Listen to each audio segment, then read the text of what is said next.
Hello friends, welcome back to my channel. இன்றைக்கி நாம் chicken வச்சு ஒரு ரெசிபி தான் பார்க்க போகிறோம். வாங்க வீடியோக்குள்ளே போய் பார்க்கலாம்.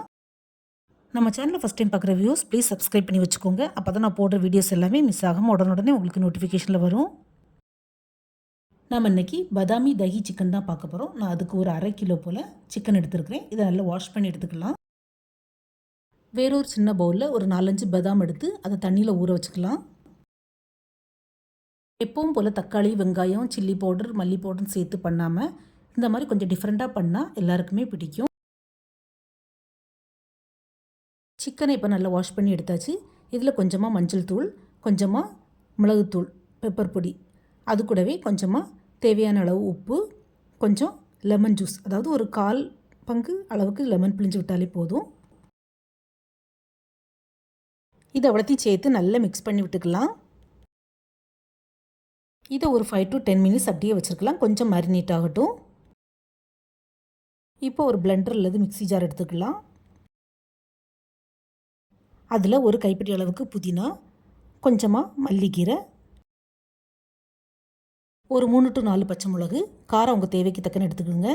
இது எனக்கு நல்ல காரமுள்ள பச்சை மிளகா, அதனால நான் 3 எடுத்துருக்கிறேன். அது கூடவே ஒரு பெரிய துண்டு இஞ்சி, ஒரு 4 to 5 பல் பூண்டு, கொஞ்சமாக தண்ணி சேர்த்து நல்லா நைஸாக ஃபைன் பேஸ்ட்டு அரைச்சி எடுத்துக்கலாம்.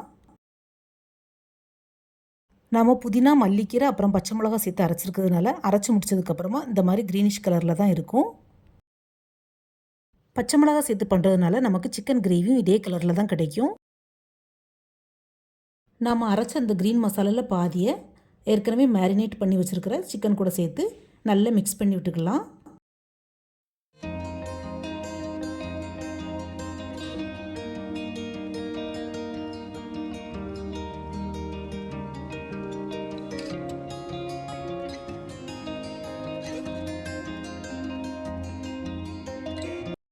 இதையும் ஒரு 10 to 15 மினிட்ஸ் அப்படியே மேரினேட் பண்ணி வச்சுக்கலாம். இப்போ ஒரு கடாயை கேஸ் ஸ்டவ்வில் வச்சு அதில் கொஞ்சமாக எண்ணெய் ஊற்றிக்கலாம். எண்ணெய் சூடானதும் அதில் பொடி பொடியாக கட் பண்ணி வச்சுருக்கிற வெங்காயத்தை ஆட் பண்ணிக்கலாம். நான் ஒரு மீடியம் சைஸ் வெங்காயம் தான் ஆட் பண்ணியிருக்கிறேன். 1/2 கிலோ சிக்கனுக்கு ஒரே ஒரு வெங்காயம் போதும். இந்த வெங்காயத்தை லைட்டாக வதக்கி விட்டுக்கலாம். இந்த வெங்காயத்து கூட ஒரே ஒரு மிளகாவத்தில் கிள்ளி சேர்த்துக்கலாம். வெங்காயம் மிளகாவத்தலும் சேர்த்து கோல்டன் ப்ரௌன் வருது வரையும் லைட்டாக வதக்கி விட்டுக்கலாம். போதும், மிளகாவத்தலும் வெங்காயம் இந்த அளவுக்கு செவந்து சுருண்டு வரணும். இந்த ஸ்டேஜில் நம்ம மேரினேட் பண்ணி வச்சுருந்த சிக்கனை ஆட் பண்ணிக்கலாம். சிக்கனை சேர்த்து நல்லா வதக்கி விட்டுக்கலாம். சிக்கன் நல்லா வதங்கி அதோட பச்சை ஸ்மெல் போய் கொஞ்சம் டிரான்ஸ்பரண்ட்டாக வரும், அது வரைக்கும் வதக்கி விட்டுக்கலாம். போதும், சிக்கன் இந்த அளவுக்கு வதங்கினதும் நம்ம ஏற்கனவே அரைச்சி வச்சுருந்த மீதி க்ரீன் மசாலாவையும் இது கூட சேர்த்துக்கலாம். க்ரீன் மசாலாவை சேர்த்து நல்லா வதக்கி விட்டு ஒரு லிட்டு போட்டு மூடி வச்சுக்கலாம். தண்ணி எதுவும் சேர்க்க வேண்டாம், ஒரு லிட்டை போட்டு ஜஸ்ட் மூடி வச்சாலே போதும். இப்போ நம்ம ஆல்ரெடி ஊற வச்சுருந்த பாதாமும் நல்லா ஊறிட்டு இதோட தோலை நீக்கி இதை ஒரு பிளெண்டர் அல்லது மிக்ஸி ஜாரில் சேர்த்துக்கலாம். இது கூடவே ஒரு 8 to 10 முந்திரி பருப்பும் சேர்த்து கொஞ்சமாக தண்ணி ஊற்றி நல்லா ஃபைன் பேஸ்ட்டாக அரைச்சி எடுத்துக்கலாம். ஃப்ரெண்ட்ஸ், பதாமும் கேஷ்யூவும் ஸ்கிப் பண்ணாமல் ஆட் பண்ணிக்கோங்க. அப்போ தான் சிக்கன் கிரேவி நமக்கு நல்ல திக்காக ரிச்சாக கிடைக்கும். தண்ணி சேர்த்து இந்த மாதிரி அரைச்சி எடுத்துக்கணும்.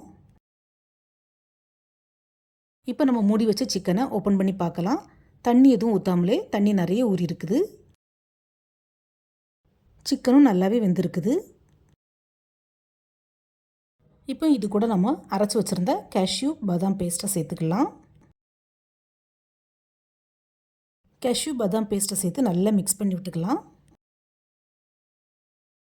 கூடவே கொஞ்சம் ஜார் அலசி தண்ணி சேர்த்துக்கலாம். நம்ம இது வரைக்கும் தண்ணி சேர்க்கவே இல்லை. அதுக்குன்னு தண்ணி ரொம்ப ஜாஸ்தியாக சேர்க்க வேண்டாம். இந்த சிக்கன் கிரேவி கொஞ்சம் செமி கிரேவியாக இருந்தால் தான் நல்லாயிருக்கும். இது கூடவே கொஞ்சமாக ஒரு 1/4 ஸ்பூன் போல் பெப்பர் பொடி, ஒரு 1/4 ஸ்பூன் சீரகப்பொடி, கொஞ்சமாக கரம் மசாலா சேர்த்து நல்லா மிக்ஸ் பண்ணி விட்டுக்கலாம். பெப்பர் கொஞ்சம் பார்த்து ஆட் பண்ணிக்கிடுங்க ஃப்ரெண்ட்ஸ், நம்ம ஆல்ரெடி பெப்பர் பொடி சேர்த்துருக்குறோம்.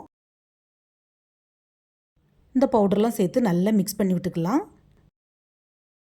நம்ம மேரினேஷனுக்கு ஃபஸ்ட்டு போட்ட உப்பு தான், ஸோ இப்போ கொஞ்சம் தேவைப்பட்டால் எக்ஸ்ட்ரா உப்பு ஆட் பண்ணிக்கலாம். ஃப்ரெண்ட்ஸ், உப்பு தேவைப்பட்டால் மட்டும் ஆட் பண்ணிக்கோங்க, இல்லைன்னா சேர்க்க வேண்டாம். கடைசியாக ஒரு 2 to 3 ஸ்பூன் அளவுக்கு கெட்டி தயிர் ஆட் பண்ணிக்கலாம். தயிர் புளியாத்த தயிராக இருக்கணும் ஃப்ரெண்ட்ஸ். தயிர் சேர்த்து நல்லா மிக்ஸ் பண்ணி விட்டு திரும்பவும் ஒரு லிட்டு போட்டு 2 to 3 நிமிஷம் மூடி வச்சுக்கலாம். இப்போ சிக்கன் நல்லா கொதித்து கம கமான்னு ஸ்மெல் வரும். இந்த ஸ்டேஜில் நம்ம மூடி எடுத்துகிட்டு பொடி பொடியாக கட் பண்ண மல்லித்தலை ஆட் பண்ணிக்கலாம். பதாமி தஹி சிக்கன் சூப்பராக ரெடி ஆயிட்டு. அவ்வளோதான், சுட சுட சர்வ் பண்ண வேண்டியதுதான். பார்த்தாலே சாப்பிடணும் போல் இருக்குல்ல ஃப்ரெண்ட்ஸ். நீங்களும் மறக்காமல் ட்ரை பண்ணி பாருங்கள், கண்டிப்பாக உங்களுக்கு பிடிக்கும். நான் இதே மாதிரி சிக்கன் வச்சு வேறையும் நிறைய யூனிக் ரெசிபிஸ் அப்லோட் பண்ணியிருக்கிறேன். என்னுடைய சேனலில் போய் செக் பண்ணிக்கோங்க ஃப்ரெண்ட்ஸ். நிறைய ஃப்ரெண்ட்ஸ் இன்னும் நம்ம சேனலை சப்ஸ்கிரைப் பண்ணாமலே பார்த்துட்ருக்கீங்க. ஸோ ப்ளீஸ் சப்ஸ்கிரைப் பண்ணிவிட்டு பாருங்கள்.